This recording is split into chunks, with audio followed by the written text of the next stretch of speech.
72세 박순자 할머니는 오늘도 새벽 4시 30분에 눈을 떴습니다. 강남 대치동 50평 아파트의 작은 방에서 조심스럽게 몸을 일으켰어요. 무릎이 아프고 허리도 결렸지만 며느리 김미영이 일어나기 전에 모든 집안일을 해놓아야 했거든요. 할머니는 발소리가 나지 않게 조심스럽게 슬리퍼를 신고 방문을 열었습니다. 거실로 나온 할머니는 먼저 어젯밤 며느리가 늦게까지 드라마를 보며 흘려놓은 과자 부스러기들을 치웠어요. 소파 쿠션을 정리하고 탁자 위에 컵들을 정리했죠. 또 이렇게 어수선하게 해놓았네. 할머니는 작은 한숨을 쉬며 혼잣말했습니다. 3년 전만 해도 며느리는 할머니가 조금이라도 움직이려고 하면 어머니 앉아 계세요. 제가 할게요라고 말했었는데 지금은 모든 것이 할머니 몫이 되어버렸어요. 부엌으로 향한 할머니는 냉장고를 열어 아침 준비를 시작했습니다. 며느리가 좋아하는 계란말이를 만들고 손자들이 먹을 토스트를 준비했어요. 김치찌개도 끓였죠. 하지만 할머니는 자신이 좋아하는 된장찌개는 만들 수 없었습니다. 며느리가 냄새가 너무 강하다며 몇 번 지적했거든요. 할머니의 취향은 이 집에서 더 이상 고려되지 않았어요. 어머니, 또 김치찌개세요? 6시가 되자 며느리 김미영이 나타났습니다. 비싼 잠옷 차림이었는데 얼굴에는 전날 밤늦게 본 드라마 때문인지 피곤한 기색이 역력했어요. 요즘 아이들은 이런 자극적인 음식 안 좋아한다고 몇 번 말씀드렸잖아요. 그리고 냄새도 너무 심해서 창문을 활짝 열어야 할 정도예요. 미안하다, 미영아. 그럼 뭘 해줄까? 할머니가 조심스럽게 물었습니다. 사실 할머니는 50년 넘게 요리를 해왔고 남편도 손자들도 할머니 요리를 좋아했었어요. 하지만 이제는 자신의 요리 솜씨조차 인정받지 못하는 처지가 되었죠. 그냥 빵이나 사오세요. 어머니 용돈에서 말이에요. 며느리는 냉장고 문을 벌컥 열며 말했습니다. 할머니가 매달 받는 기초연금 30만 원에서 사오라는 뜻이었어요. 요즘 아이들은 한식보다는 간단한 브런치를 좋아해요. 어머니 세대랑은 입맛이 달라요. 이런 상황이 벌써 3년째 계속되고 있었습니다.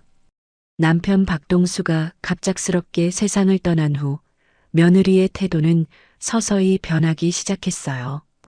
처음에는 눈에 띄지 않는 작은 변화들이었죠. 어머니, 요즘 음식이 좀 짜지 않나요? 텔레비전 소리를 조금만 줄여주세요. 이런 사소한 지적들이 하나둘씩 늘어났습니다. 1년이 지나자 더 직접적이 되었어요. 어머니 방에서 냄새가 나는 것 같은데요. 친구들이 놀러 오는데 좀 조용히 해주실 수 있나요? 할머니는 점점 집안에서 눈치를 보며 살게 되었죠. 예전에는 자신의 집이었는데 이제는 마치 남의 집에 얹혀 사는 것 같은 기분이었어요. 2년째가 되니 아예 노골적으로 할머니를 귀찮아하기 시작했습니다. 어머니, 병원은 혼자 다니실 수 있으시죠? 시장 보기도 운동 삼아서 혼자 다녀오세요. 요즘 택시도 많고 지하철도 편해졌잖아요. 예전에는 함께 했던 모든 일들을 할머니 혼자 해야 했어요. 며느리는 할머니와 함께 있는 시간 자체를 부담스러워 했습니다. 할머니 학교 가는데 용돈 좀 주세요. 고등학생 손자 준호가 교복을 입고 나타났습니다. 할머니를 똑바로 쳐다보지도 않고 한 손으로는 스마트폰을 만지작거리며 다른 손만 할머니 앞으로 내밀었어요. 예전에는 할머니 안녕하세요라고 인사부터 했었는데 이제는 그런 기본적인 예의도 사라져버렸죠. 얼마나 필요하니? 할머니가 물었습니다. 준호는 여전히 스마트폰 화면을 보며 대답했어요. 5만 원이요. 친구들이랑 영화 보고 밥 먹어야 해서요. 그리고 게임 아이템도 사야 하고. 당연하다는 듯한 목소리였죠. 할머니는 가슴이 아팠지만 아무 말하지 않았어요. 예전에는 할머니, 이런 용도로 쓸 거예요라고 정중하게 설명하던 손자였는데 이제는 마치 ATM기에서 돈을 뽑는 것처럼 행동했거든요. 할머니는 지갑을 꺼내 5만 원을 건네주었습니다. 자신의 한 달 생활비에서 빼는 돈이었지만 손자가 서운해할까봐 그냥 주었죠. 준호는 돈을 받자마자 고마워요라는 말도 없이 현관으로 향했어요. 준호야, 저녁에 일찍 들어와라. 할머니가 뒤에서 말했지만 준호는 대답도 없이 문을 닫고 나가버렸습니다. 어머니, 아침은 드셨어요? 며느리가 물었지만 목소리에는 진짜 관심이라곤 찾아볼 수 없었습니다. 그냥 예의상 하는 말이었어요. 사실 며느리는 할머니가 아침을 먹든 안 먹든 별로 신경 쓰지 않았죠. 중요한 건 할머니가 자신들에게 방해가 되지 않는 것이었으니까요. 응, 먹었다. 할머니는 거짓말을 했습니다. 사실은 밥그릇 하나 제대로 꺼내기도 눈치가 보였거든요. 며느리가 설거지 좀 줄이자고 몇 번 말한 적이 있었고 어머니는 양도 적게 드시는데 굳이 따로 차려드릴 필요 있나요? 라고 한 적도 있었어요. 할머니는 이제 며느리와 손자들이 먹고 남은 것으로 끼니를 때우거나 아예 굶는 날도 있었습니다. 김미영은 아들 준호의 가방을 챙기며 투덜거렸습니다. 요즘 사교육비가 얼마나 드는 줄 아세요?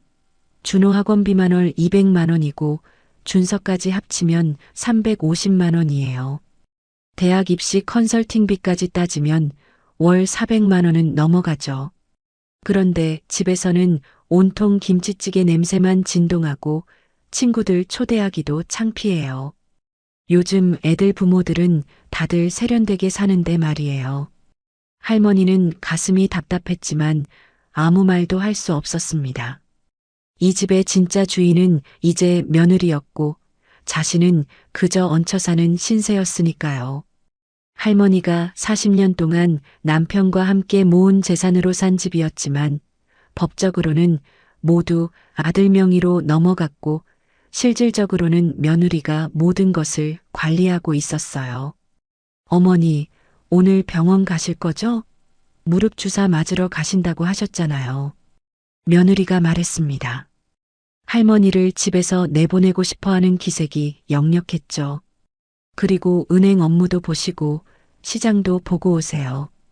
오늘 청소할 예정이라 집에 계시면 불편하실 거예요. 사실은 며느리가 친구들과 집에서 만날 예정이었는데 할머니가 있으면 거슬렸던 것이죠. 그래, 갔다 올게. 할머니는 천천히 일어났습니다. 사실 병원 갈 돈도 빠듯했지만 며느리 눈치를 보느라 그렇다고 말했던 것이었어요. 무릎 주사 한 번에 8만 원. 이제 이달 생활비가 거의 바닥이 났는데 말이죠. 하지만 며느리에게는 차마 돈이 없다고 말할 수 없었어요. 할머니는 낡은 가방을 들고 옷을 갈아입었습니다.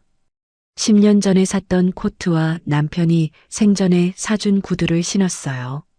거울을 보니 초라한 모습이었지만 이제 새 옷을 살 여유도 없었죠. 예전에는 백화점에서 옷을 사 입곤 했는데 이제는 그런 것들이 모두 과거의 일이 되어버렸습니다. 문을 나서며 할머니는 뒤돌아봤습니다. 자신이 남편과 함께 40년 동안 살았던 집이었지만 이제는 완전히 남의 집 같았어요. 벽에 걸린 가족 사진 속에서도 할머니는 점점 뒷자리로 밀려나고 있었고 최근에 찍은 사진들에는 아예 할머니가 빠져 있었습니다. 며느리는 어머니는 사진 찍는 걸 좋아하지 않으시잖아요 라고 말했지만 사실은 일부러 빼는 것이었죠. 엘리베이터를 기다리며 할머니는 한숨을 쉬었습니다. 언제까지 이렇게 살아야 하나. 작은 중얼거림이 텅 빈 복도에 울려 퍼졌죠. 같은 층에 사는 이웃들도 이제는 할머니를 보면 어색해했어요. 예전에는 사모님이라고 불렀는데 며느리가 주인 행세를 하기 시작하면서 할머니는 점점 투명인간 취급을 받고 있었습니다. 병원에 가는 지하철 안에서 할머니는 주변 사람들을 바라봤습니다. 자신과 비슷한 나이의 할머니들이 손자, 손녀들과 함께 다니는 모습을 보니 부러웠어요. 할머니, 어디 아프세요? 할머니, 제가 도와드릴게요. 그런 따뜻한 말들을 받는 다른 할머니들이 너무나 행복해 보였습니다. 병원에서 돌아온 할머니는 현관문 암호를 누르며 또 한 번 한숨을 쉬었습니다. 무릎 주사를 맞고 왔지만 마음의 아픔은 더 깊어졌어요. 병원비로 8만 원이 나갔는데 이제 이달 생활비가 거의 바닥났거든요. 의사 선생님은 할머니 정기적으로 오셔야 해요. 한 달에 한 번은 주사를 맞으시고 물리치료도 받으시는 게 좋겠어요 라고 했지만 할머니는 돈 걱정에 제대로 대답도 못했습니다. 집안은 조용했습니다. 며느리는 친구들과 백화점에 쇼핑을 갔고 손자들은 학원에 간 시간이었죠. 할머니는 자신의 작은 방으로 들어가 서랍을 열었습니다. 남편이 남겨준 유일한 유품인 낡은 통장이 들어 있었어요. 예전에는 여러 개의 통장과 적금, 주식까지 있었는데 이제는 이 하나만 남았습니다. 잔액 23만 원. 할머니는 통장을 보며 쓴웃음을 지었습니다. 젊었을 때는 수억 원의 재산을 일궈냈는데 이제는 이것마저 떨어져 가고 있었어요. 아들에게 모든 재산을 물려주면서 어머니 모시고 잘 살겠다던 약속은 다 거짓말이었던 것이죠. 어머니, 저희가 관리하는 게 세금 면에서도 유리하고 어머니는 편히 쉬시면 돼요라던 말들이 이제는 뼈아프게 다가왔습니다. 할머니는 자신의 인생을 돌아봤습니다. 20살에 시골에서 서울로 올라와 남편을 만났고 아무것도 없는 상태에서 시작해서 작은 식당을 차리고 밤낮으로 일해서 큰 식당으로 키웠죠. 그 후에는 부동산 투자로 건물도 사고 아들 교육에도 최선을 다했어요. 대학 등록금부터 유학비까지 아들이 원하는 것은 모든 걸 해줬었습니다. 그때는 정말 행복했는데 할머니는 침대에 앉아 과거를 회상했습니다. 남편과 함께 손잡고 시장을 보러 다니던 일, 아들이 어렸을 때 가족 여행을 갔던 기억들, 며느리가 처음 와서 어머니가 해주신 음식이 세상에서 제일 맛있어요라고 했던 그 시절들.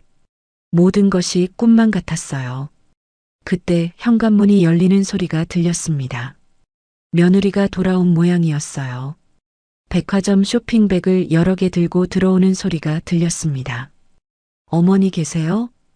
며느리가 큰 소리로 불렀는데 평소와 다른 톤이었어요. 뭔가 급한 일이 있는 것 같았죠. 할머니는 방에서 나왔습니다. 왔니? 쇼핑 많이 했구나. 며느리는 명품 가방과 옷이 들어있는 쇼핑백들을 소파에 놓으며 말했어요. 네, 친구들이랑 좋은 걸 봐서 샀어요. 한 번의 쇼핑으로도 수백만 원은 쓴 것 같았는데 할머니 병원비 8만 원은 그렇게 아까워했으면서 말이죠. 어머니 앉으세요. 중요한 말씀드릴 게 있어요. 며느리의 표정이 심각했습니다. 할머니는 가슴이 덜컥 내려앉았어요. 그동안의 경험상 며느리가 이런 표정을 지을 때는 항상 할머니에게 좋지 않은 소식이었거든요. 혹시 내가 뭘 잘못했니? 할머니가 조심스럽게 물었지만 며느리는 고개를 저었습니다. 사실은 요즘 집안 사정이 많이 어려워져서요. 며느리가 무거운 입을 열었습니다. 남편 사업이 생각보다 잘 안 되고 있어요. 코로나 이후로 경기가 안 좋아지면서 매출이 많이 떨어졌거든요. 그리고 아이들 교육비도 계속 올라가고 생활비도 만만치 않고 솔직히 말해서 어머니까지 모시고 살기가 정말 힘들어졌어요. 할머니의 얼굴이 창백해졌습니다. 그게 무슨... 할머니는 말을 잇지 못했어요. 자신이 지금까지 얹혀 살았다는 생각에 부끄러웠고 동시에 서운했습니다. 그 재산들이 원래 자신과 남편의 것이었는데 이제는 오히려 짐 취급을 받고 있다니요. 어머니, 좋은 요양원을 알아봤어요. 며느리는 이미 결정된 일인 양 말했습니다. 시설도 깨끗하고 의료진도 좋고 어르신들끼리 계시면 덜 외로우실 거예요. 여기서는 하루 종일 혼자 계시잖아요. 저희는 일하러 나가고 아이들은 학교 가고 거기 가시면 같은 또래 분들도 많고 간병사도 있고 프로그램도 다양해요. 할머니는 머리가 하얘졌습니다. 요양원이라니. 그곳은 자식들이 돌볼 수 없거나 돌보기 싫어하는 노인들이 가는 곳이라고 생각했는데 자신이 그런 처지가 될 줄은 꿈에도 몰랐어요. 미영아, 나는 여기서 계속 살고 싶은데. 이 집이 내 집이잖니. 너희 아버지랑 평생 산 곳이고. 어머니, 현실을 보세요. 며느리의 목소리가 차갑게 변했습니다. 어머니, 기초연금 30만 원으로는 요양원비는커녕 생활비도 부족해요. 저희가 부족한 돈을 보태서 보내드리는 거예요. 이미 상담도 받아봤고 입소대기도 걸어놨어요. 다음 주 월요일에 입소 수속을 밟을 예정이에요. 며느리의 말에는 일말의 양보도 없었습니다. 할머니는 눈앞이 캄캄했습니다. 그런데 요양원비는 얼마나 되는데? 떨리는 목소리로 물었어요. 월 150만 원이에요. 어머니 기초연금 30만 원이랑 저희가 120만 원을 보태서 보내드리는 거죠. 며느리는 마치 큰 호의를 베푸는 것처럼 말했습니다.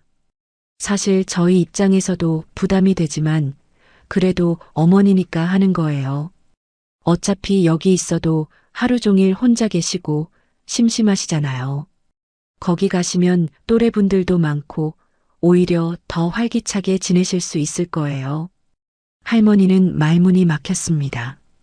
40년 동안 남편과 함께 가꿔온 이 집에서 쫓겨나야 한다는 현실이 믿어지지 않았어요. 더구나 자신이 모든 재산을 넘겨준 아들과 며느리에게서 그런 말을 듣다니요. 미영아, 한 번만 더 생각해보자. 내가 정말 패 끼치지 않게 조심할게. 아무 소리도 안 내고 눈에 안 띄게 살게. 할머니가 애원하듯 말했지만 며느리는 이미 마음을 굳힌 상태였어요. 어머니, 이미 결정된 일이에요. 그리고 며느리가 잠시 머뭇거리더니 말했습니다. 사실 준호가 내년에 대학 들어가면 공부방이 하나 더 필요해요. 어머니 방을 준호 독서실로 꾸며야 해서요. 요즘 취업이 얼마나 치열한지 아시죠? 집에서도 조용한 환경에서 집중할 수 있게 해줘야 해요. 그 순간 할머니는 모든 것을 이해했습니다. 며느리에게 자신은 이제 완전히 짐이 된 것이었어요. 심지어 방 하나도 아까운 존재가 되어버렸죠. 손자의 공부방을 위해 자신이 나가야 한다니 이보다 더 서글픈 일이 있을까요? 그럼 언제까지 나가면 되니? 할머니는 고개를 떨구며 간신히 말을 꺼냈습니다. 다음 주 토요일까지요. 일주일 정도면 충분하시죠? 며느리는 사무적으로 말했습니다. 그리고 짐은 많이 가져가지 마세요. 요양원에서 다 준비해 준다고 하더라고요. 옷 몇 벌 정도만 챙기시면 돼요. 며느리는 할머니의 절망적인 표정을 보면서도 미안해하는 기색이 전혀 없었습니다. 오히려 골치 아픈 문제를 해결한다는 표정이었어요. 그날 밤 할머니는 잠을 이룰 수 없었습니다. 40년 동안 정들었던 집, 남편과의 추억이 서린 모든 공간에서 일주일 후면 나가야 한다는 현실이 믿어지지 않았어요. 창밖으로 보이는 강남의 화려한 네온 사인들이 오히려 더 쓸쓸하게 느껴졌습니다. 여보, 내가 뭘 잘못했을까요? 할머니는 남편의 사진을 보며 혼잣말했습니다. 우리가 그렇게 아끼던 며느리가 이럴 줄 몰랐어요. 다음 날부터 할머니는 짐을 정리하기 시작했습니다. 40년 동안 모은 추억들을 작은 캐리어 하나에 담아야 했어요. 남편과 함께 찍은 사진들, 손자들 어렸을 때 만든 작품들, 남편이 선물해준 작은 장신구들. 하지만 대부분은 버려야 했습니다. 요양원에는 개인 물건을 많이 가져갈 수 없다고 했거든요. 일주일이 지났습니다. 할머니는 마지막 날 아침 작은 캐리어 하나만 들고 집을 나설 준비를 했어요. 며느리는 배웅도 나오지 않았고 손자들은 학원에 늦는다며 일찍 나가버렸죠. 준호는 문을 나서면서 할머니, 요양원에서 건강하게 지내세요라고 형식적으로 말했지만 눈빛에는 진심이 없었어요. 준서는 아예 인사도 없이 그냥 나가버렸습니다. 할머니는 마지막으로 현관문을 돌아보며 눈물을 훔쳤습니다. 40년 동안 살았던 집, 남편과 함께 꿈을 키웠던 공간, 아들을 키우고 손자들과 함께 웃었던 그 모든 시간들이 이제 끝나는 것이었어요. 이제 정말 갈 곳이 없구나. 할머니는 중얼거리며 엘리베이터를 탔습니다. 하지만 할머니는 요양원에 가지 않았습니다. 대신 근처에 작은 원룸 고시원을 알아봤어요. 월세 50만 원이었는데 할머니의 기초연금으로는 빠듯했지만 어쩔 수 없었죠. 며느리에게는 요양원에 갔다고 거짓말을 할 생각이었어요. 그래야 연락도 덜 올 것 같았거든요.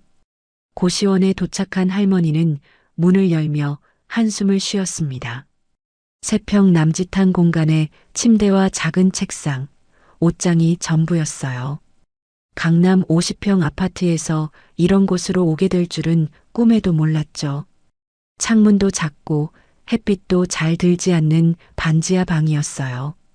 벽은 얇아서 옆방 소리가 그대로 들렸고 공용 화장실과 샤워실을 써야 했습니다. 여기서 어떻게 살지? 할머니는 캐리어를 바닥에 내려놓으며 중얼거렸습니다. 하지만 이제 선택의 여지가 없었어요. 아들 집에서는 쫓겨났고 요양원 갈 돈도 없고 갈 곳이라고는 이곳뿐이었으니까요. 침대에 앉아서 할머니는 과거를 떠올렸습니다. 50년 전 20살의 박순자는 시골에서 올라온 풋내기 처녀였어요. 그때 만난 남편 박동수는 손에 굳은 살이 가득한 성실한 청년이었죠. 순자야, 우리 손잡고 잘 살아보자. 가진 건 없어도 둘이 힘을 합치면 뭐든 할 수 있어. 남편이 프로포즈했던 그날이 생각났습니다. 아무것도 없던 신혼 시절, 반지하 셋방에서 시작했었죠. 지금과 똑같은 곳이었어요. 참 아이러니하네. 처음도 반지하, 마지막도 반지하라니. 할머니는 쓸쓸하게 웃었습니다. 하지만 그때는 희망이 있었어요. 젊음이 있었고, 사랑하는 남편이 있었고, 함께 이루고 싶은 꿈이 있었거든요. 지금은 모든 것을 잃고 홀로 남겨진 채였습니다. 남편과 함께했던 40년이 주마등처럼 스쳐 지나갔어요. 새벽 4시에 일어나서 밤 12시까지 일했던 작은 식당, 손님 하나하나 정성껏 모셨던 기억들. 사장님, 여기 음식이 정말 맛있어요. 집밥 같아서 좋아요. 단골 손님들이 해주던 말들이 그리웠습니다. 돈을 모으고 또 모아서 큰 식당으로 확장하고 그 다음에는 부동산 투자로 건물을 사고 결국 건물주가 되기까지의 험난한 여정들. 여보, 우리 이제 좀 살만해졌네. 아들 대학 보내고 장가도 보내고 손자들도 보자. 남편과 함께 꿈꿨던 소박한 행복들이 떠올랐습니다. 아들 민수가 태어났을 때의 기쁨, 밤새열이 나는 아이를 돌보던 기억들, 좋은 대학에 보내려고 과외비까지 아끼지 않았던 시절들. 그때는 모든 희생이 당연했고 행복했어요. 엄마 아빠 정말 고생 많으셨어요. 저 열심히 공부해서 꼭 성공할게요. 나중에 효도 많이 할게요. 아들이 대학에 합격했을 때 했던 약속이 생각났습니다. 그때는 정말 미래가 밝아 보였어요. 아들이 좋은 대학을 나와서 대기업에 취직하고 예쁜 며느리를 데려올 거라고 믿었죠. 아들이 대기업에 취직하고 김미영이라는 예쁘고 똑똑한 여자를 며느리로 데려왔을 때의 행복감도 잊을 수 없었습니다. 김미영은 정말 착하고 예쁜 며느리였어요. 어머니, 아버지, 정말 감사해요. 앞으로 효도 많이 할게요. 어머니가 해주시는 음식이 세상에서 제일 맛있어요. 처음 인사했던 그 모습이 지금은 거짓말처럼 느껴졌습니다. 손자 준호와 준서가 태어났을 때의 기쁨도 생생했습니다. 할머니는 손자들을 너무나 사랑했어요. 밤새 기저귀를 갈아주고 아플 때는 병원에 업고 뛰어가기도 했죠. 할머니가 세상에서 제일 좋아. 할머니랑 계속 살고 싶어. 어린 손자들이 할머니 품에 안겨 말하던 그 시절이 그리웠습니다. 그때는 정말 행복한 대가족이었는데 언제부터 이렇게 변한 걸까요? 그때는 정말 행복했는데 할머니는 작은 창문을 통해 들어오는 희미한 햇빛을 바라보며 중얼거렸습니다. 고시원 창문으로는 다른 건물의 벽밖에 보이지 않았어요. 강남 아파트에서 보던 탁 트인 한강뷰와는 천지 차이였죠. 5년 전 남편이 갑작스럽게 세상을 떠났을 때 며느리는 진심으로 위로해줬어요. 어머니, 너무 슬퍼하지 마세요. 제가 아버지 대신 어머니를 잘 모실게요. 저희가 평생 어머니를 모시고 살겠어요. 그 말을 믿고 모든 재산을 아들 명의로 넘겨줬었죠. 강남 아파트, 상가, 예금과 적금까지 모든 것을 물려준 것이었습니다. 어머니, 저희가 잘 관리해서 더 불려놓을게요. 어머니는 편히 쉬세요. 재산 관리 같은 복잡한 일은 저희가 다 할 테니까요. 아들과 며느리의 약속을 믿었던 할머니였어요. 그때는 정말 든든했습니다. 아들이 경영학을 전공했고 며느리도 회계사 자격증이 있어서 재산 관리를 잘할 거라고 생각했거든요. 하지만 재산을 넘겨준 후 며느리의 태도는 서서히 변하기 시작했습니다. 처음 6개월은 괜찮았어요. 여전히 어머니, 어머니 하며 잘 대해줬죠. 하지만 1년이 지나면서 작은 변화들이 시작되었어요. 어머니, 요즘 음식이 좀 짜지 않나요? 텔레비전 소리가 너무 크네요. 어머니, 친구들이 놀러 오는데 좀 조용히 해주세요. 이런 사소한 지적들이 하나둘씩 늘어났죠. 2년째가 되자 더 노골적이 되었습니다. 어머니 방에서 냄새가 나는 것 같은데요. 어머니, 샤워를 좀 더 자주 하시면 안 될까요? 요즘 어머니가 깜빡깜빡 하시는 것 같은데 혹시 치매 검사 받아 보시는 게 어떨까요? 할머니는 점점 집안에서 눈치를 보며 살게 되었어요. 예전에는 자신의 집이었는데 이제는 마치 남의 집에 얹혀 사는 것 같은 기분이었죠.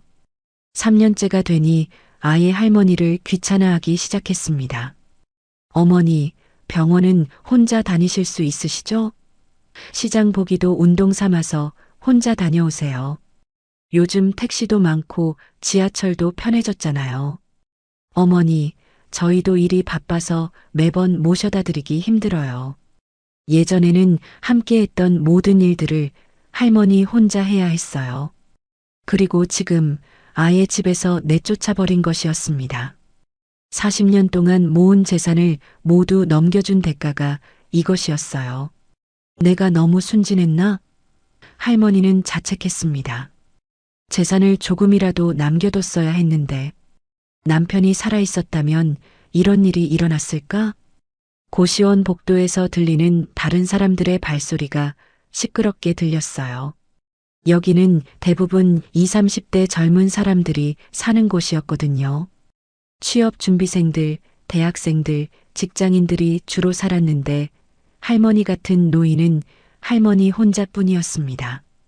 복도에서 마주치는 젊은이들은 할머니를 신기한 듯 쳐다봤어요. 여기에 왜 할머니가? 라는 시선들이었죠. 할머니, 괜찮으세요? 옆방에 사는 대학생이 걱정스럽게 물어봤습니다. 할머니가 밤에 작은 소리로 우는 것을 들었나 봐요. 벽이 너무 얇아서 옆방 소리가 다 들렸거든요. 혹시 몸이 아프시거나 도움이 필요한 일이 있으시면 말씀하세요. 괜찮다, 고맙다. 할머니는 억지로 웃으며 답했습니다. 남에게 신세지고 싶지 않았거든요. 그리고 자신의 처지를 젊은이에게 털어놓기도 부끄러웠어요. 그냥 새로운 환경에 적응하느라 그런 거야. 그날 밤 할머니는 라면 하나로 저녁을 때웠습니다. 예전에는 상 가득히 차려진 식사를 했는데 이제는 컵라면이 전부였어요. 뜨거운 물을 부으며 할머니는 눈물이 핑 돌았습니다. 남편이 살아있을 때는 매일 아침 따뜻한 미역국에 고등어구이, 김치와 나물 반찬들을 차려 먹었는데 말이죠. 여보, 내가 이렇게 살 줄 알았다면. 남편 사진을 보며 중얼거렸습니다. 핸드폰에 저장된 유일한 남편 사진이었어요. 다른 사진들은 모두 집에 두고 왔거든요. 며느리가 개인 물건은 최소한으로만 가져가세요라고 했었거든요. 핸드폰이 울렸습니다. 혹시 며느리나 손자들이 안부라도 물어보나 싶어 급히 확인했지만 스팸 전화였어요. 대출 필요하세요? 무직자도 가능합니다. 자동 음성이 들렸습니다. 할머니는 허탈하게 전화를 끊었죠. 아이러니하게도 이제 할머니는 정말 무직자가 되어버렸어요. 이제 정말 아무도 없구나. 할머니는 홀로 중얼거렸습니다. 친구들도 다 하나둘 세상을 떠났고 형제자매들과는 연락이 끊어진 지 오래였어요. 오빠 철수는 50년 전 미국으로 이민을 갔고 언니들은 모두 돌아가셨죠. 오직 아들 가족만이 세상의 전부였는데 그마저 등을 돌린 것이었습니다. 며칠이 지나자 할머니의 건강도 나빠지기 시작했습니다. 무릎도 더 아프고 혈압도 오르고 밤에는 잠도 오지 않았어요. 고시원은 소음이 심해서 잠들기가 힘들었거든요. 옆방에서는 게임하는 소리, 위층에서는 발소리, 복도에서는 술 마시고 떠드는 소리가 밤늦게까지 계속되었습니다. 병원에 가고 싶었지만 돈이 아까워서 참고 견뎠습니다. 무릎 주사 한 번에 8만 원, 혈압약 한 달치에 3만 원. 할머니의 한 달 생활비로는 감당하기 힘든 금액이었어요. 고시원 월세 50만 원을 내고 나면 기초연금 30만 원으로는 식비조차 부족했거든요. 할머니는 하루 한 끼나 두 끼로 연명하며 버텨야 했습니다. 어머니, 요양원은 어떠세요? 일주일 만에 며느리에게서 전화가 왔습니다. 하지만 안부를 묻는 게 아니라 확인하는 투였어요. 혹시 할머니가 집으로 돌아오려고 하지 않을까 하는 걱정 때문이었죠. 시설은 괜찮으신가요? 불편한 건 없으시고요? 나는 요양원 안 갔다. 고시원에 있어. 할머니가 솔직히 말했습니다. 더 이상 거짓말할 힘도 없었어요. 네, 왜요? 요양원이 훨씬 좋을 텐데요. 며느리는 당황스러워했습니다. 할머니가 요양원에 갔을 줄 알았거든요. 어머니, 거기는 의료진도 있고 식사도 나오고 훨씬 편하실 텐데요. 왜 고시원 같은 곳에 계세요? 돈이 부족해서 못 갔어. 월 150만 원은 너무 비싸더라. 그래서 고시원에서 지내고 있다. 할머니의 목소리는 쓸쓸했습니다. 사실 며느리가 도와준다고 했지만 할머니는 더 이상 그들에게 의존하고 싶지 않았어요. 아, 그렇게 하세요. 어머니가 결정하신 거니까요. 며느리는 별로 관심 없다는 투로 말했습니다. 할머니가 고시원에 있든 요양원에 있든 상관없었어요. 중요한 건 집에 없다는 것이었으니까요. 그럼 앞으로는 연락 적게 드릴게요. 서로 바쁘니까요. 전화가 끊어지자 할머니는 더욱 절망감에 빠졌습니다. 정말 이제 아무도 자신을 신경 쓰지 않는다는 것을 확인한 순간이었어요. 아들은 전화 한 통 오지 않았고 손자들은 할머니가 어디에 있는지도 관심이 없는 것 같았습니다. 이렇게 살 바에야 차라리 할머니는 위험한 생각까지 들기 시작했습니다. 삶의 의미를 찾을 수 없었거든요.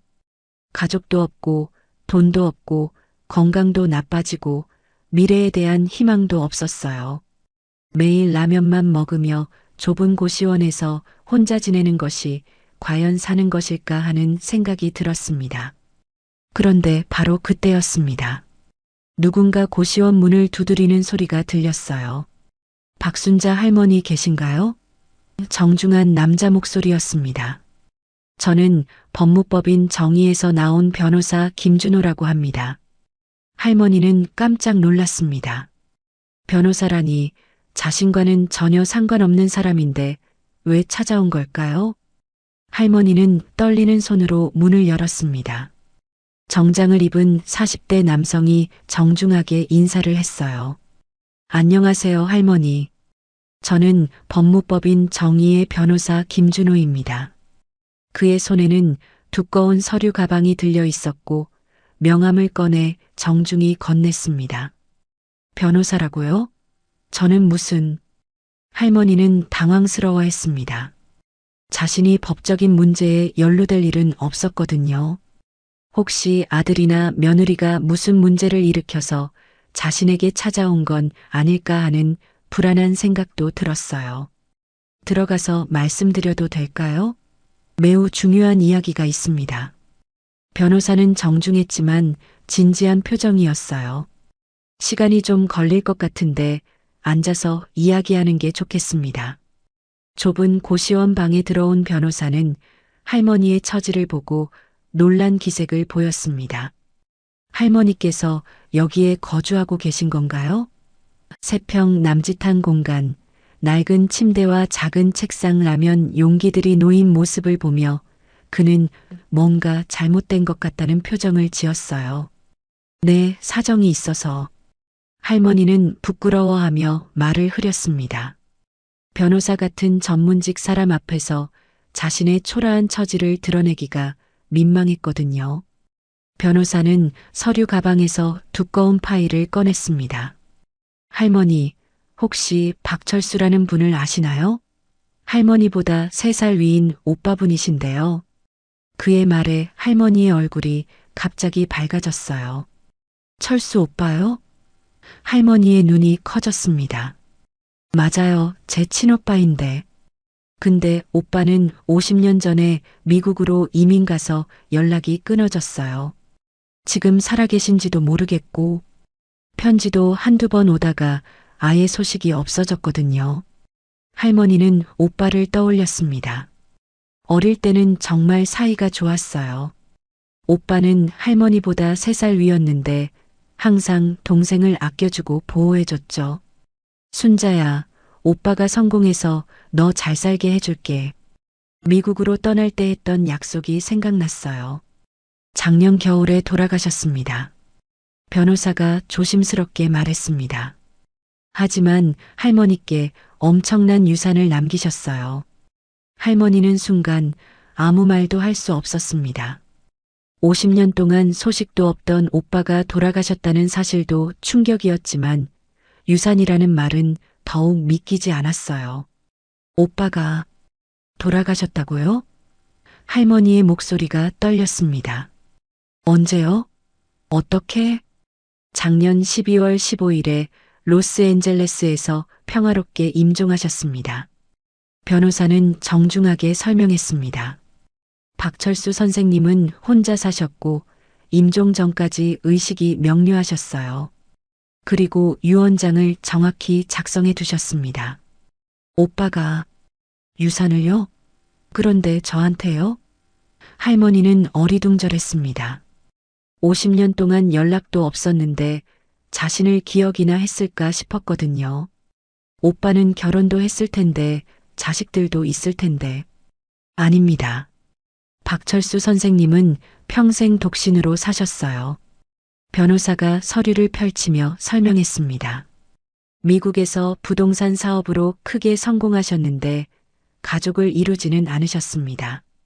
그리고 유일한 혈육인 할머니께 모든 재산을 물려주셨어요. 할머니는 가슴이 뭉클해졌습니다. 오빠가 평생 혼자 살았다니, 그리고 자신을 기억하고 있었다니. 얼마나 되는데요? 할머니의 목소리가 더욱 떨렸습니다. 총 재산 규모가 약 500억 원입니다. 변호사의 말에 할머니는 현기증이 날 것 같았어요. 잠시 귀를 의심했죠. 500억이요? 그게 말이 되나요? 할머니는 믿을 수가 없었습니다. 어제까지 라면으로 연명하던 자신에게 갑자기 500억 원이 생겼다니요. 정말인가요? 혹시 다른 사람과 착각하신 건 아니고요? 확실합니다. 변호사는 신분증 사본과 가족관계 증명서를 보여주었습니다. 할머니의 성함, 생년월일, 출생지까지 모든 것이 정확히 일치해요. 박철수 선생님이 평생 할머니를 찾으려고 노력하셨거든요. 미국 로스앤젤레스에 있는 상가 건물 3채, 뉴욕 맨해튼의 고급 아파트 2채, 그리고 각종 투자 자산과 현금을 합쳐서 약 500억 원의 가치가 있습니다. 변호사는 차근차근 설명했습니다. 모든 서류가 여기 있어요. 할머니는 서류를 받아들고 눈물이 핑 돌았습니다. 오빠가 저를 기억하고 있었다니. 유언장에 이런 말씀이 있으세요. 변호사가 또 다른 서류를 꺼냈습니다. 내 평생 후에는 고향을 떠나면서 동생 순자에게 제대로 작별 인사도 못한 것이다. 미국에서 성공하면 데리러 오겠다고 약속했지만 지키지 못했다. 이 재산으로 순자가 편안한 노후를 보내길 바란다. 그리고 내가 못다한 오빠의 도리를 이것으로나마 하고 싶다. 할머니는 참았던 눈물이 터져 나왔습니다. 50년 전 오빠가 미국으로 떠날 때의 기억이 선명했어요. 순자야, 오빠가 성공하면 꼭 데리러 올게. 그때까지 건강하게 있어. 그 약속을 오빠는 이런 식으로 지킨 것이었습니다. 비록 늦었지만 오빠의 마음이 전해져 왔어요. 오빠는 왜 연락을 안 했을까요? 할머니가 눈물을 닦으며 물었습니다. 그것도 유언장에 적혀 있습니다. 변호사가 계속 읽어줬어요. 처음 몇 년은 적응하느라 힘들었고 그 다음엔 사업이 잘 안 되어서 부끄러웠다. 성공한 후에는 너무 오랜 시간이 지나서 어떻게 연락해야 할지 몰랐다. 하루하루 미루다가 이렇게 되었다. 순자에게 정말 미안하다. 할머니는 오빠의 마음을 이해할 수 있었어요. 자존심이 강했던 오빠였거든요. 성공하지 못한 모습을 보이기 싫어했을 거예요. 그런데 한 가지 이상한 점이 있어요. 변호사가 고개를 갸우뚱했습니다. 유언장에 따르면 할머니께서 강남에 큰 집을 소유하고 계시고 경제적으로 여유가 있다고 알고 계셨는데 왜 이런 곳에 사고 계신가요? 할머니는 억울함이 북받쳐 올랐습니다. 그게 며느리가 저를 내쫓았어요. 재산을 다 넘겨줬는데 요양원에 보내겠다고 해서. 할머니는 자신의 처지를 변호사에게 털어놓기 시작했어요. 변호사의 표정이 점점 굳어졌습니다. 할머니께서 재산을 다 물려주셨다고요? 언제요? 5년 전에 남편이 돌아가신 후에요. 아들과 며느리가 잘 관리해준다고 해서 강남 아파트, 상가 건물들, 예금까지 모든 걸 넘겨줬죠. 할머니는 자신의 어리석음을 후회하며 말했습니다. 그런데 시간이 지나면서 점점 저를 귀찮아하더니 결국 집에서 내쫓았어요. 그래서 지금은 할머니 명의 재산이 하나도 없는 건가요? 변호사가 확인했습니다. 네. 이 고시원 보증금 100만 원과 기초연금이 전부예요. 할머니의 목소리는 처량했습니다. 변호사는 분노한 표정을 지었습니다. 이건 명백한 노인 학대입니다. 할머니, 법적으로 대응할 수 있어요. 재산을 되찾을 수도 있고 손해배상도 청구할 수 있습니다. 그는 전문가로서 이런 사례를 여러 번 봐왔지만 할머니의 경우는 특히 심각했어요. 아니에요. 그냥 조용히 지내고 싶어요. 할머니는 고개를 저었습니다. 아들이니까 원망하고 싶지 않아요. 그리고 이제 오빠 덕분에 괜찮아졌잖아요. 하지만 할머니께서 이런 대우를 받을 이유가 없어요. 변호사는 안타까워했습니다. 더구나 이제 500억 원의 재산이 생겼잖아요. 이 사실을 알면 그들의 태도가 180도 바뀔 텐데요. 할머니는 갑자기 뭔가 떠오른 듯 했습니다. 그런데 이 사실을 며느리가 알면 안 돼요. 절대로요. 할머니의 목소리에는 강한 의지가 담겨 있었어요. 왜요? 변호사가 의아해했습니다. 이제 할머니가 당당하게 사실 수 있잖아요. 지금까지 돈 때문에 저를 무시했던 사람들이에요. 돈이 있다는 걸 알면 다시 비굴하게 굴 거예요. 할머니의 눈에는 결연한 의지가 보였습니다.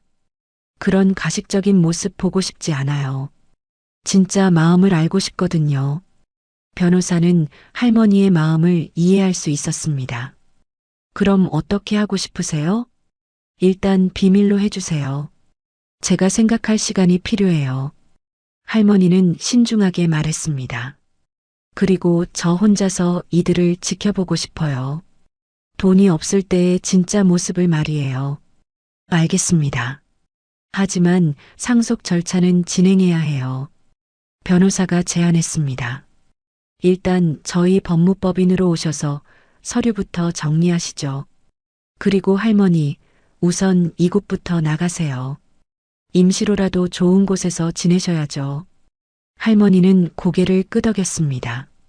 그런데 변호사님, 혹시 며느리 쪽에서 제 소식을 물어보면 어떻게 하죠? 걱정하지 마세요. 변호사 윤리상 고객의 정보는 절대 누설할 수 없어요. 변호사가 안심시켰습니다. 그리고 할머니가 원하시는 대로 비밀을 지켜드릴게요. 이틀 후 할머니는 변호사와 함께 강남의 한 고급 호텔에 투숙했습니다. 500억 원의 상속자가 고시원에 있을 수는 없다는 변호사의 강력한 권유였어요. 하지만 할머니는 여전히 조심스러웠습니다. 정말 이렇게 해도 되는 건가요? 할머니는 호텔 스위트룸의 거대한 창문을 보며 물었습니다. 강남의 야경이 한눈에 내려다 보였어요. 며칠 전까지 세평 고시원에서 라면을 끓여 먹던 자신이 이런 곳에 있다는 것이 꿈만 같았습니다. 당연하죠. 이제 할머니는 우리나라에서 손꼽히는 부자세요. 변호사는 웃으며 말했습니다. 상속 절차도 모두 완료됐고 세금 처리도 끝났어요. 미국 부동산들의 관리 위임도 전문업체에 맡겨놨고요. 할머니는 미국 은행에서 온 통장을 들여다봤습니다. 200억 원이라는 숫자가 적혀 있었지만 아직도 실감이 나지 않았어요. 꿈만 같네요. 어제까지 병원비 8만 원도 아까워했는데. 할머니, 이제 계획을 세워보세요. 어떻게 살고 싶으세요? 변호사가 물었습니다. 좋은 집도 구하시고 건강관리도 제대로 받으시고. 할머니는 잠시 생각했습니다. 변호사님, 며느리네 집 상황을 좀 알아봐 주실 수 있나요? 몰래요. 할머니의 눈에는 묘한 빛이 돌았어요. 물론이죠. 하지만 왜요? 변호사가 궁금해했습니다. 그냥 궁금해서요. 할머니는 의미심장한 미소를 지었습니다. 사실은 복수가 아닌 다른 계획이 있었어요. 이들이 정말 어려움에 처했을 때 어떤 모습을 보일지, 그리고 자신을 진심으로 그리워할지 궁금했거든요. 며칠 후 변호사가 가져온 조사 결과는 놀라웠습니다. 할머니 아들분 사업이 요즘 정말 어려워진 것 같아요. 코로나 이후 매출이 급감했고 빚이 15억 가까이 되고 있어요. 강남 아파트도 이미 담보로 잡혀 있고 경매 위기에 놓였다고 해요. 할머니는 예상했다는 듯 고개를 끄덕였습니다. 그럴 줄 알았어요. 남편이 살아있을 때는 제가 사업을 많이 도와줬는데 혼자서는 어려웠을 거예요. 아들은 경영 감각이 별로 없었거든요. 며느리분도 요즘 스트레스가 많은 것 같아요. 변호사는 보고서를 계속 읽어줬습니다. 명품 쇼핑도 줄이고 아이들 학원비도 몇 개 끊었다고 해요. 그리고 파트타임 일자리를 알아보고 있다고 하더라고요. 그래도 저를 내쫓을 때는 그런 내색 하나 안 했는데 할머니는 씁쓸하게 웃었습니다. 아마 자존심 때문에 어려운 상황을 숨겼겠죠. 할머니, 이제 어떻게 하실 건가요? 변호사가 조심스럽게 물었습니다. 도와주실 건가요? 아니면, 아직은 안 돼요. 조금 더 기다려 봐야죠. 할머니의 눈에는 깊은 생각이 스며 있었습니다. 사람은 정말 절망해봐야 진짜 마음을 알 수 있거든요. 지금은 아직 자존심이 남아있을 거예요. 변호사는 할머니의 지혜를 느낄 수 있었습니다. 단순한 복수가 아닌 더 깊은 뜻이 있다는 것을 말이죠.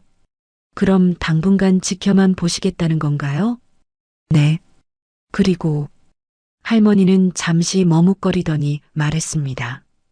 혹시 도움 요청이 오면 거절해 주세요.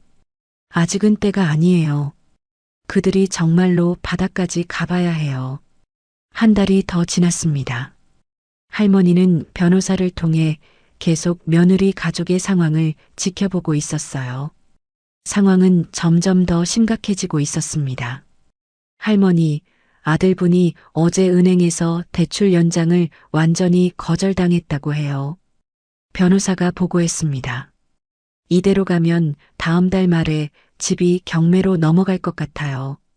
할머니는 호텔 라운지에서 차를 마시며 조용히 들었습니다. 좋은 옷을 입고 머리도 미용실에서 단정히 하고 얼굴에도 생기가 돌았어요. 한 달 전에 초라했던 모습과는 완전히 달랐죠. 며느리는 어떤가요? 이제 정말 절박해진 것 같아요.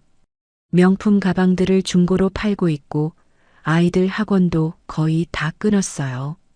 변호사는 계속 읽어줬습니다. 그리고 편의점 야간 아르바이트까지 시작했다고 해요.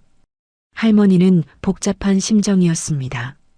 며느리가 고생하는 모습을 보니 조금은 안쓰럽기도 했어요. 하지만 자신이 당했던 모욕들을 생각하면 아직은 더 기다려야 할 것 같았죠. 그런데 손자들은 어떤가요? 할머니가 물었습니다. 아무리 며느리가 밉더라도 손자들은 여전히 사랑스러웠거든요. 준호는 대학 진학을 포기하고 알바를 시작했다고 해요. 준서는 요즘 할머니를 많이 찾는다고 하더라고요. 변호사의 말에 할머니의 마음이 뭉클해졌습니다. 준서가 나를 찾는다고요? 할머니의 목소리가 떨렸어요. 네. 집안 형편이 어려워지면서 할머니가 그리워진다고 해요. 할머니가 계셨으면 이런 일이 안 일어났을 텐데라고 자주 말한다고 하더라고요. 바로 그때 할머니의 핸드폰이 울렸습니다. 며느리에게서 온 전화였어요. 한 달 반 만에 처음이었죠. 어머니, 지금 어디 계세요? 며느리의 목소리는 급하고 불안해 보였습니다. 예전에 당당했던 목소리와는 완전히 달랐어요. 떨리는 기세까지 느껴졌죠. 왜 그러니? 할머니는 담담하게 물었습니다. 한 달 반 동안 안부 한번 묻지 않던 며느리가 갑자기 전화를 한 이유를 알 것 같았어요. 사실 집안 사정이 정말 많이 어려워졌어요.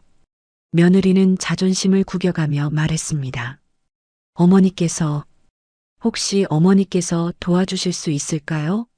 그동안 할머니를 무시하던 며느리가 이렇게 애원하는 목소리를 내다니 정말 절박해진 모양이었어요. 나한테 무슨 돈이 있다고? 할머니는 일부러 무덤덤하게 답했습니다.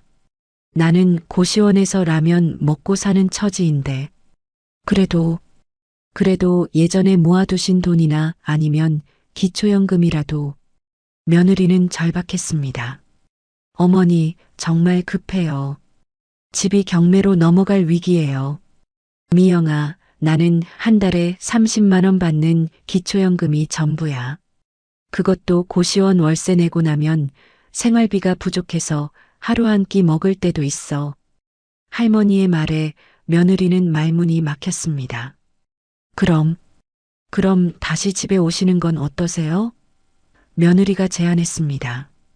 우리가 다시 모시고 살겠어요. 예전처럼 잘해드릴게요. 할머니는 피식 웃었습니다. 집이 경매로 넘어간다면서 무슨 소리야?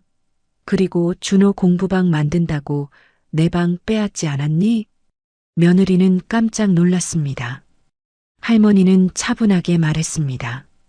그런데 참 재미있네. 그때는 나를 짐이라고 내쫓고 지금은 다시 오라고? 참 편리하게 생각하는구나. 어머니, 제가 정말 잘못했어요. 정말 죄송해요. 며느리는 울먹이기 시작했습니다. 다시 기회를 주세요. 앞으로는 정말 잘할게요. 어머니 말씀 잘 듣고 불편하게 해드리지 않을게요. 미영아, 2달 전에 너는 내가 짐이라고 했잖니. 할머니의 목소리는 차분했지만 서늘했습니다. 요양원에 보내면서 뭐라고 했는지 기억나니? 어머니까지 모시고 살기 힘들다고 했잖니. 며느리는 할 말이 없었습니다. 어머니, 그때는 제가 정신이 없어서 40년 동안 모은 재산을 다 받아놓고도 정신이 없었다고? 할머니는 더 이상 참을 수 없었습니다. 내가 그 집에서 쫓겨날 때 준호와 준서는 뭐라고 했는지 기억나니? 할머니 언제 다시 와요? 라고 물어봤을 때 너는 뭐라고 대답했지? 며느리는 대답할 수 없었습니다. 그때 며느리는 할머니는 이제 더 좋은 곳에서 사실 거야 라고 거짓말을 했었거든요. 할머니가 쫓겨난다는 사실조차 제대로 알리지 않았던 것이죠. 어머니, 정말 죄송해요. 제발 한 번만 더 기회를 주세요. 며느리는 전화기 너머로 흐느끼고 있었습니다. 저희가 정말 잘못했어요. 그런데 너희가 왜 내 도움이 필요하지? 할머니는 냉정하게 물었습니다. 나는 가난한 늙은이잖아. 돈도 없고 쓸모도 없는 짐덩어리 아니었니? 그래도 어머니니까. 며느리의 변명은 궁색했습니다. 어머니니까? 그럼 왜 요양원에 보내려고 했어? 할머니는 더 이상 물러서지 않았습니다. 내가 어머니일 때는 언제고 돈이 필요할 때만 어머니야? 며느리는 완전히 막혔습니다. 할머니의 말이 모두 맞았거든요. 그때 배경에서 준호의 목소리가 들렸습니다. 엄마, 할머니한테 뭐라고 해? 빨리 돈 구해와. 이대로 가면 정말 큰일 나잖아. 할머니는 그 말을 듣고 마음이 더욱 차가워졌습니다. 손자조차 할머니를 돈으로만 보고 있었던 것이죠. 미영아, 나는 이제 너희와 상관없이 살겠다. 할머니는 단호하게 말했습니다. 다시는 연락하지 마. 어머니, 안 돼요. 제발. 며느리는 절규했지만 할머니는 전화를 끊어버렸습니다. 변호사는 이 모든 대화를 옆에서 듣고 있었습니다. 할머니, 이제 어떻게 하시겠어요? 좀 더 기다려봐요. 할머니는 창밖을 바라보며 말했습니다. 아직 끝나지 않았어요. 이제부터가 진짜 시작이에요. 이틀 후, 며느리는 직접 할머니를 찾아왔습니다. 변호사를 통해 이 소식을 들은 할머니는 그냥 두세요라고 말했습니다. 며느리는 며칠 동안 고시원 근처를 맴돌며 할머니를 찾았지만 찾을 수 없었어요. 할머니는 이미 호텔로 옮긴 상태였거든요. 절망에 빠진 며느리는 결국 고시원 관리사무소에 가서 할머니의 연락처를 알려달라고 애원했지만 개인정보라서 알려줄 수 없다는 답변만 들었죠. 한편 아들 민수의 상황은 더욱 악화되고 있었습니다. 여보, 이제 정말 방법이 없어. 민수는 집에 돌아와서 주저앉았어요. 은행에서도 더 이상 대출 연장은 불가능하다고 해. 다음 주까지 15억을 갚지 못하면 집이 경매로 넘어가. 김미영은 눈물을 흘리며 말했습니다. 어머니를 찾아봤는데 연락이 안 돼. 고시원에도 안 계시고 혹시 무슨 일이 생긴 건 아닐까? 사실 며느리는 이제야 할머니가 걱정되기 시작했어요. 진심으로 말이죠. 엄마, 할머니가 돈이 있을 리 없잖아. 준호가 말했습니다. 기초연금 받는 할머니한테 15억을 어떻게 구하라고 해? 그래도 혹시나 해서 며느리는 희망을 포기할 수 없었어요. 다른 방법이 없었거든요. 친정에서도 이미 거절당했고 친구들한테도 손을 벌려봤지만 이런 큰 돈을 빌려줄 사람은 없었어요. 엄마, 할머니는 어디 계시는 거야? 준서가 걱정스럽게 물었습니다. 중학생인 준서는 다른 가족들과 달리 할머니를 진심으로 그리워하고 있었어요. 할머니 안부는 확인했어? 그게 연락이 안 돼. 며느리는 대답했습니다. 고시원에도 안 계시고 혹시 할머니한테 무슨 일이 생긴 건 아니야? 준서는 불안해했습니다. 할머니 연세도 많으시고 혼자 지내시는데 그제야 가족들이 할머니 안부를 걱정하기 시작했어요. 돈 때문이 아니라 진짜 할머니가 걱정되기 시작한 거죠. 아빠, 우리가 할머니를 너무 심하게 대한 거 아니야? 준서가 아버지에게 물었습니다. 민수는 가슴이 찔렸습니다. 그게 아니야. 할머니를 위해서 요양원을 알아본 거였어. 요양원? 할머니가 요양원에 가셨다고? 준서는 깜짝 놀랐습니다. 아무도 제대로 설명해 주지 않아서 할머니가 그냥 다른 곳으로 이사 간 줄 알았거든요. 아니야. 할머니는 요양원에 안 가셨어. 며느리가 조심스럽게 말했습니다. 고시원에 계셨는데 지금은 거기도 안 계셔. 준서는 충격을 받았습니다. 고시원이요? 할머니가 고시원에서 사셨다고요? 왜요? 가족들은 아무도 대답할 수 없었어요. 자신들의 잘못을 인정하기가 부끄러웠거든요. 그날 밤 준서는 잠을 이룰 수 없었습니다. 할머니가 고시원에서 혼자 지내셨다는 사실이 충격이었어요. 할머니는 왜 우리한테 말씀 안 하셨을까? 왜 혼자 그런 곳에서? 준서는 눈물을 흘렸습니다. 할머니와 함께했던 행복한 기억들이 떠올랐거든요. 어렸을 때 할머니가 해주시던 동화, 아플 때 밤새 간병해 주시던 모습, 학교에서 괴롭힘 당했을 때 따뜻하게 위로해 주시던 할머니의 품이 그리웠어요. 할머니, 어디 계세요? 준서는 혼잣말했습니다. 다음 날 아침 설상가상으로 나쁜 소식이 들려왔습니다. 민수의 사업 파트너가 돈을 들고 잠적해버린 것이었어요. 여보, 이제 정말 끝났어. 민수는 완전히 절망했습니다. 박 대리가 회사 돈 3억을 들고 도망갔어. 이제 정말 갚을 방법이 없어. 김미영은 주저앉았습니다. 그럼 어떻게 해? 정말 집을 잃는 거야? 20년 동안 살았던 강남 아파트, 아이들이 자란 추억이 서린 집을 잃게 될 위기였어요. 엄마, 아빠 진짜 괜찮아? 준호도 이제는 심각성을 깨달았습니다.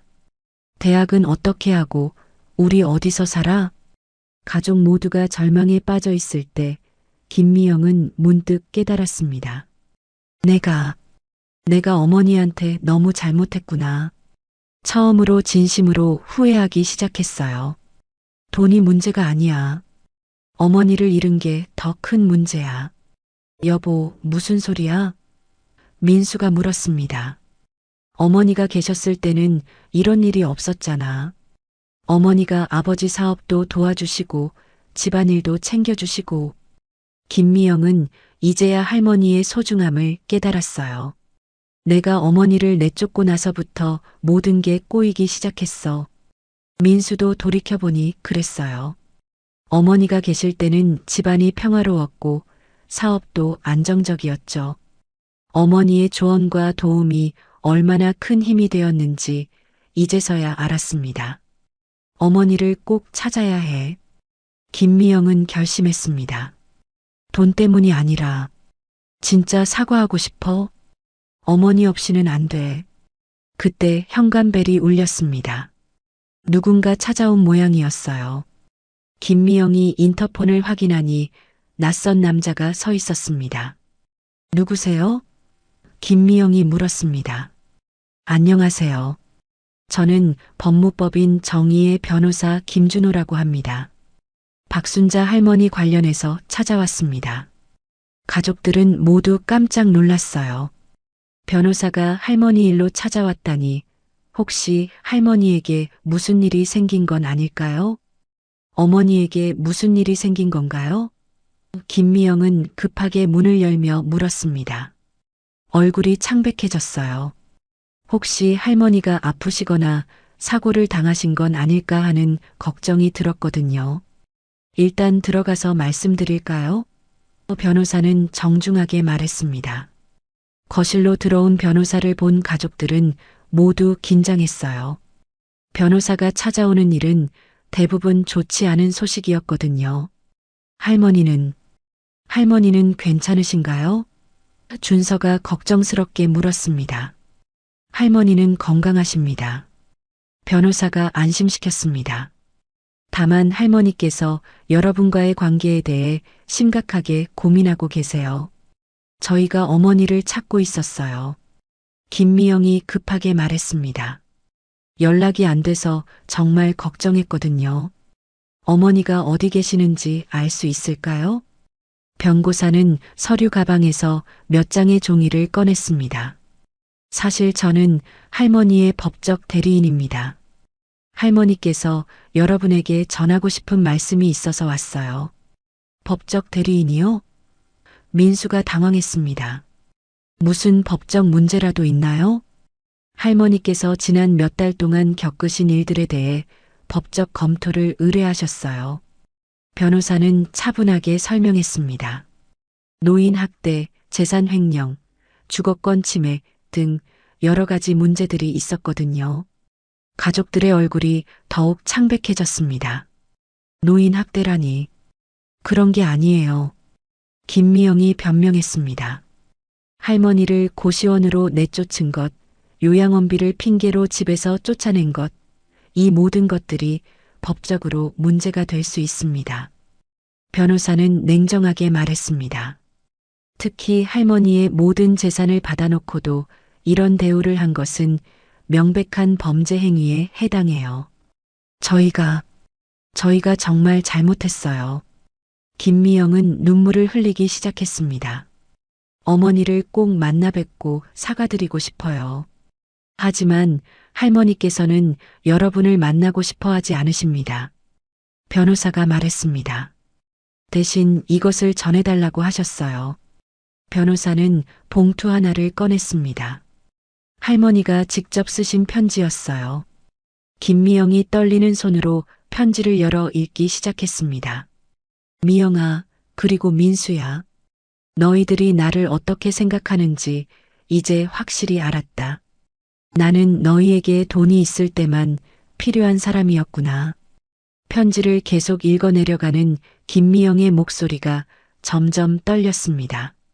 40년 동안 너희 아버지와 함께 모은 재산을 다 넘겨주었는데 그 대가가 고시원 생활이었다니. 나는 정말 어리석었다. 하지만 이제 깨달았다. 가족이란 돈으로 맺어지는 관계가 아니라는 것을. 준서는 울음을 터뜨렸습니다. 할머니의 상처가 얼마나 깊었는지 느낄 수 있었거든요. 편지는 계속되었습니다. 나는 이제 새로운 삶을 시작하기로 했다. 너희들 없이도 잘 살 수 있다는 것을 증명해 보겠다. 다시는 연락하지 마라. 그리고 미안하다는 말도 하지 마라. 이미 늦었다. 김미영은 편지를 다 읽고 주저앉았습니다. 어머니가 이렇게까지 상처받으셨다니. 할머니가 어디 계시는지 정말 모르겠나요? 준서가 변호사에게 애원했습니다. 저는 할머니를 정말 보고 싶어요. 사과하고 싶어요. 변호사는 잠시 준서를 바라보았습니다. 진심으로 할머니를 그리워하는 것 같았어요. 할머니께서는 당분간 누구도 만나지 않으시겠다고 하셨어요. 시간이 필요하시답니다. 그럼 저희는 어떻게 해야 하나요? 민수가 절망적으로 물었습니다. 그건 여러분이 결정하실 문제입니다. 변호사는 냉정하게 답했습니다. 다만 한 가지 말씀드리고 싶은 건 할머니께서 지금까지 여러분을 얼마나 사랑하셨는지는 분명하다는 것입니다. 그래서 더 상처가 크셨을 거예요. 변호사가 나간 후 집안은 무거운 침묵에 빠졌습니다. 각자 할머니에 대한 죄책감과 후회에 잠겨 있었어요. 내가 정말 잘못했구나. 김미영이 중얼거렸습니다. 어머니가 얼마나 외로우셨을까. 고시원에서 혼자 라면 드시며 엄마, 우리 정말 할머니를 찾아야 해. 준서가 말했습니다. 돈 때문이 아니라 진짜 사과해야 해. 하지만 할머니를 찾을 방법은 없었어요. 연락처도 모르고 어디 계신지도 모르고 며칠이 지나자 집안 상황은 더욱 악화되었습니다. 결국 경매 공고가 붙었고 강남 아파트에서 나가야 할 날이 다가왔어요. 정말 모든 걸 잃는구나. 민수는 허탈했습니다. 20년 동안 살았던 집, 아이들이 자란 추억의 공간을 떠나야 했죠. 그런데 바로 그때 준서가 용기를 냈습니다. 엄마, 내가 할머니를 찾아볼게. 준서는 할머니를 정말 보고 싶었거든요. 어떻게? 김미영이 물었습니다. 할머니가 다니시던 병원에 가보거나 아니면 할머니가 좋아하시던 공원 같은 곳들을 다 찾아볼 거야. 준서는 결심했습니다. 할머니는 분명 어딘가 계실 거야. 며칠 동안 준서는 학교가 끝나면 할머니가 자주 가시던 곳들을 찾아다녔어요. 병원, 전통시장, 근처 공원들. 하지만 할머니를 찾을 수 없었습니다. 그러던 어느 날 변호사 김준호가 다시 찾아왔습니다. 준서군이 할머니를 찾아다니고 있다는 얘기를 들었어요. 변호사가 말했습니다. 할머니께서 많이 마음 아파하시더라고요. 정말요? 할머니가 저를 생각해주고 계세요? 준서의 눈이 반짝였습니다. 할머니께서 준서군만큼은 한번 만나보고 싶다고 하시네요. 변호사가 말했습니다. 정말요? 정말 할머니를 만날 수 있어요? 준서는 기뻐서 뛸 듯 했습니다. 네, 하지만 조건이 있어요. 변호사가 말했습니다. 할머니 혼자만 만나는 거예요. 다른 가족분들은 안 돼요. 준서는 고개를 끄덕였습니다. 네, 알겠어요. 언제 만날 수 있나요? 내일 오후 3시에 반포한강공원으로 오세요. 할머니가 그곳에서 기다리고 계실 거예요. 변호사가 말했습니다. 다음 날 준서는 학교가 끝나자마자 반포한강공원으로 뛰어갔습니다. 벤치에 앉아 계신 할머니를 발견하자 눈물이 핑 돌았어요. 할머니 모습이 예전과 많이 달라져 있었거든요. 훨씬 깔끔하고 건강해 보였습니다. 할머니, 준서는 달려가서 할머니 품에 안겼습니다. 준서야, 많이 컸구나. 할머니도 손자를 꼭 안아주었습니다. 잘 지냈니? 아니요. 전혀 안 좋았어요. 준서는 솔직하게 말했습니다. 할머니가 없으니까 집이 완전히 엉망이 됐어요. 가족들도 맨날 싸우고 아빠 사업도 망하고 할머니는 손자의 손을 잡아주었습니다. 많이 힘들었구나. 할머니, 저 엄마한테 말할게요. 할머니한테 사과하라고 할게요. 준서가 간절하게 말했습니다. 우리 다시 가족이 될 수 있죠? 할머니는 잠시 생각했습니다. 준서야, 할머니가 먼저 물어볼게. 너는 할머니를 왜 보고 싶었니? 그냥 할머니가 좋아요. 준서는 순수하게 답했습니다. 할머니랑 있으면 마음이 편해져요. 돈이 있고 없고는 상관없어요. 할머니는 할머니잖아요. 할머니는 그 말을 듣고 눈물이 났습니다. 이 아이만큼은 정말 진심이었던 것이죠. 할머니, 우리 집안이 왜 이렇게 됐는지 알고 있어요. 준서가 계속 말했습니다. 엄마가 할머니를 쫓아낸 후부터 모든 게 꼬이기 시작했어요. 아빠 사업도 망하고 가족들도 맨날 싸우고 할머니가 계실 때는 이런 일이 없었는데 할머니는 손자의 말에 깊이 생각에 잠겼습니다. 아이가 어른들보다 더 많은 것을 깨닫고 있었어요.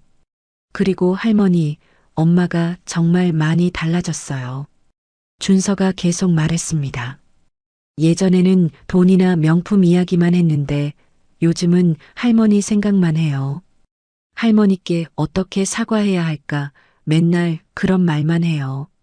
밤에 울기도 해요. 할머니는 복잡한 심정이었습니다. 며느리가 정말 후회하고 있다는 것을 손자를 통해 확인할 수 있었거든요. 준서야, 그럼 할머니가 너에게 부탁이 하나 있어. 할머니가 말했습니다. 엄마가 정말 변했는지 할머니가 직접 확인해 보고 싶어. 도와줄 수 있니? 어떻게요? 준서가 물었습니다. 할머니가 여전히 가난하다고 생각하게 해서 그래도 진심으로 사과하는지 봐주면 어떨까? 할머니는 지혜로운 제안을 했습니다. 돈이 없어도 할머니를 진짜 가족으로 받아들이는지 말이야. 준서는 할머니의 뜻을 이해했습니다. 네, 알겠어요. 그런데 할머니는 정말 괜찮으세요? 어디서 지내고 계세요? 할머니는 잘 지내고 있어. 걱정하지 마. 할머니는 미소를 지었습니다. 그리고 준서야, 내가 할머니를 찾아준 덕분에 할머니 마음이 많이 풀렸어. 며칠 후 준서는 집에서 할머니 이야기를 꺼냈습니다.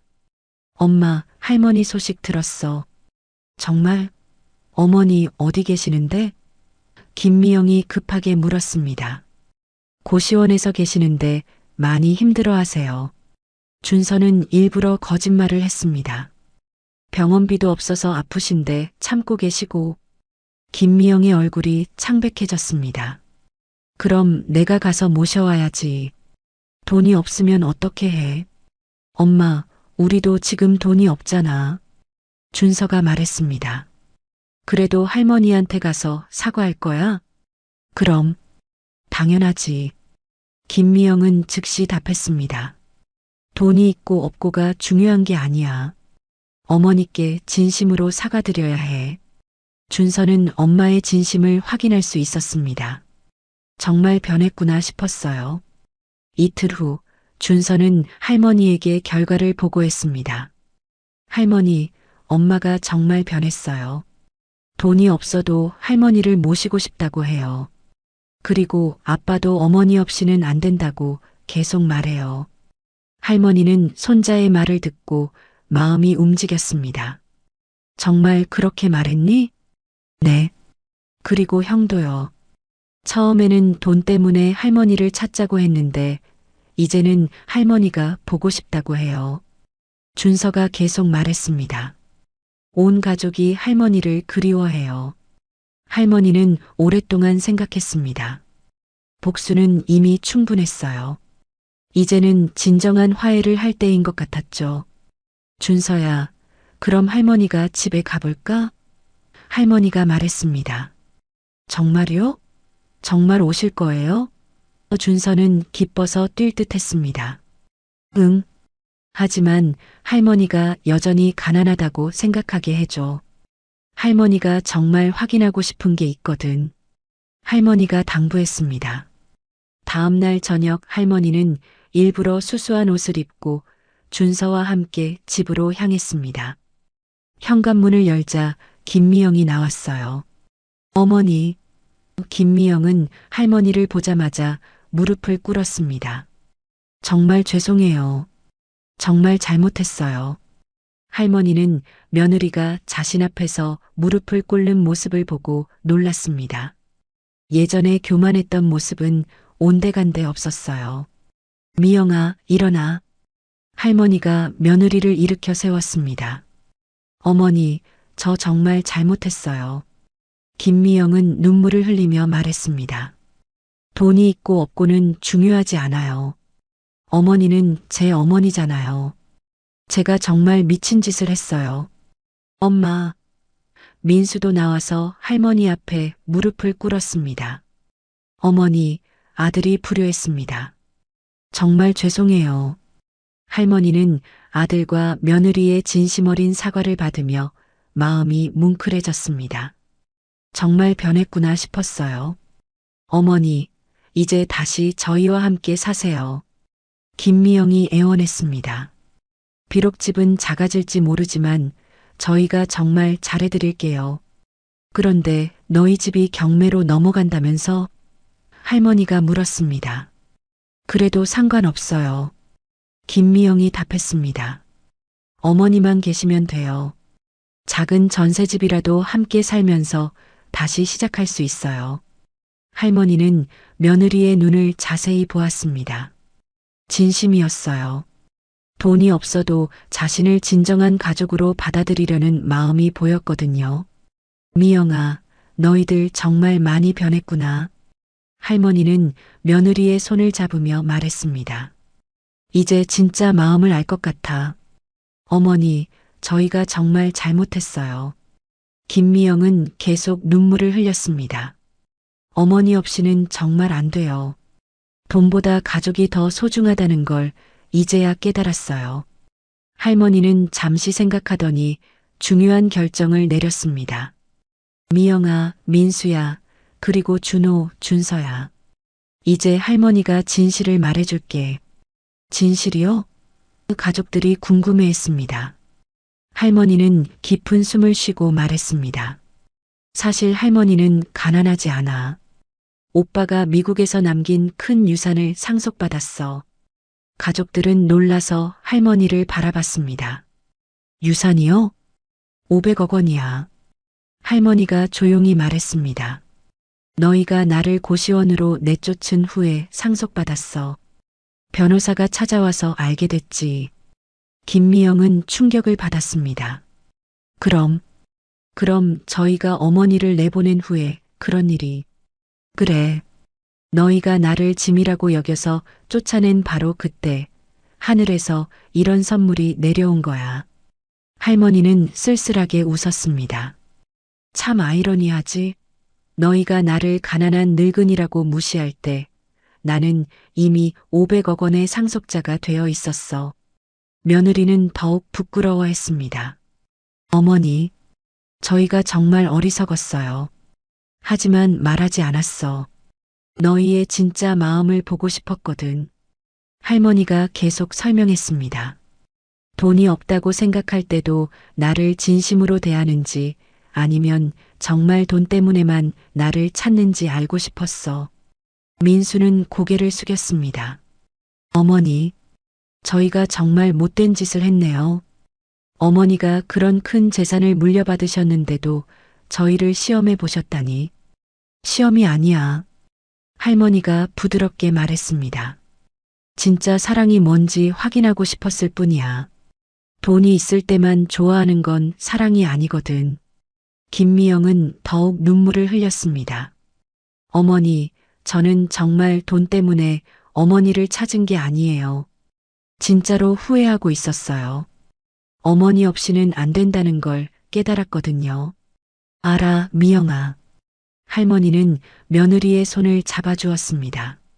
내가 변한 걸 다 봤어. 나를 가난하다고 생각하면서도 진심으로 사과하고 다시 모시고 살겠다고 했잖니. 준호도 앞으로 나왔습니다. 할머니, 저도 정말 죄송해요. 그동안 할머니를 ATM처럼 생각했어요. 이제는 정말 할머니가 그리웠어요. 준호야, 내가 솔직하게 말해줘서 고마워. 할머니는 큰 손자도 따뜻하게 바라봤습니다. 그럼 이제 어떻게 하실 거예요? 민수가 조심스럽게 물었습니다. 할머니는 미소를 지으며 답했습니다. 우리 다시 진짜 가족이 되자. 하지만 이번에는 다르게 살아야 해. 어떻게요? 김미영이 물었습니다. 서로 존중하며 살자. 돈으로 사람을 판단하지 말고 진심으로 대하자. 할머니가 말했습니다. 그리고 이 재산은 할머니 혼자 것이 아니야. 우리 가족 모두를 위한 거야. 가족들은 모두 감격했습니다. 할머니의 넓은 마음에 더욱 죄송하고 고마웠어요. 어머니, 정말 감사해요. 김미영이 말했습니다. 앞으로는 정말 잘할게요. 그리고 미영아, 할머니가 덧붙였습니다. 집 경매 문제는 걱정하지 마. 내가 해결해 줄게. 6개월 후 할머니는 가족들과 함께 강남의 넓고 아름다운 새 집에서 살고 있었습니다. 할머니가 새로 구입한 집이었지만 이번에는 모든 것이 달랐어요. 집 곳곳에는 할머니를 배려한 시설들이 있었고 가족 모두의 의견이 반영된 따뜻한 공간이었습니다. 어머니, 아침 드세요. 김미영은 매일 아침 할머니께 정성껏 식사를 차려드렸어요. 예전처럼 눈치를 보는 것이 아니라 진심으로 할머니를 모시는 마음이었죠. 오늘은 어머니가 좋아하시는 된장찌개 끓였어요. 고맙다, 미영아. 할머니는 행복한 미소를 지었습니다. 냄새가 좋구나. 준호와 준서도 완전히 달라졌어요. 할머니, 오늘 학교에서 있었던 일 들어보실래요? 준서는 매일 할머니께 학교 이야기를 들려드렸고, 준호는 할머니와 함께 산책을 하며 대화하는 시간을 가졌습니다. 할머니는 자신의 재산 중 일부를 사회에 기부하기로 했습니다. 가난한 노인들을 위한 복지관 건립을 추진하고 있었어요. 어머니, 정말 존경해요. 김미영은 진심으로 말했습니다.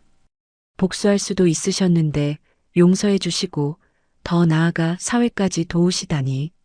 미영아, 미움은 미움을 낳을 뿐이야. 할머니는 지혜롭게 말했습니다. 용서하고 사랑하며 살 때 진짜 행복해지는 거야. 그걸 너희들이 가르쳐 줬어.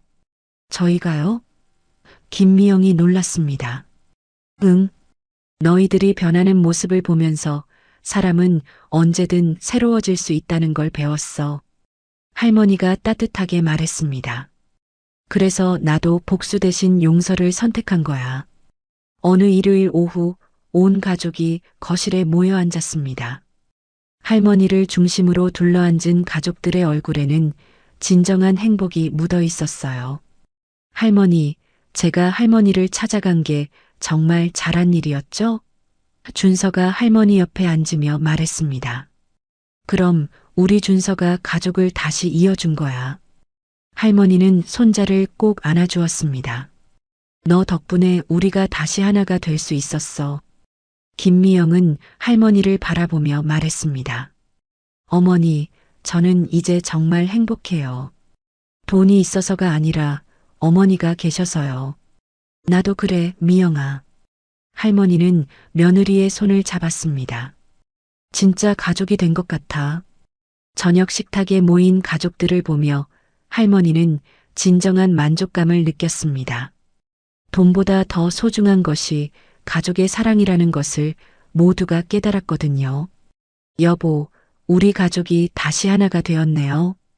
할머니는 하늘에 있는 남편에게 속삭였습니다. 당신이 보고 싶어 하시던 화목한 가족이 되었어요. 창밖으로는 따뜻한 석양이 지고 있었습니다. 할머니의 얼굴에는 진정한 평안이 깃들어 있었어요. 어머니, 민수가 조심스럽게 말했습니다. 저희들이 어머니께 배운 게 정말 많아요. 돈보다 소중한 것들 말이에요. 그래, 아들아. 할머니는 미소를 지었습니다. 가장 큰 재산은 서로 사랑하는 마음이야. 그건 아무도 빼앗아갈 수 없거든. 6개월 전만 해도 고시원에서 라면으로 끼니를 때우며 절망했던 할머니였지만 이제는 온 가족의 사랑을 받으며 행복한 나날을 보내고 있었어요. 상처는 용서로 치유되고 가족은 진실한 사랑으로 다시 하나가 된 것입니다. 할머니는 복수보다 용서를 선택했고 그 선택이 모든 사람을 행복하게 만들었어요. 오늘의 이야기 어떠셨나요? 가족의 소중함과 용서의 힘을 느끼셨길 바랍니다. 진정한 행복은 돈이 아닌 사랑에서 온다는 교훈을 얻으셨기를 바라며 무료인 구독과 알림 설정 잊지 마시고 여러분의 따뜻한 댓글 하나가 정말 큰 힘이 됩니다. 함께 해주셔서 진심으로 감사드립니다.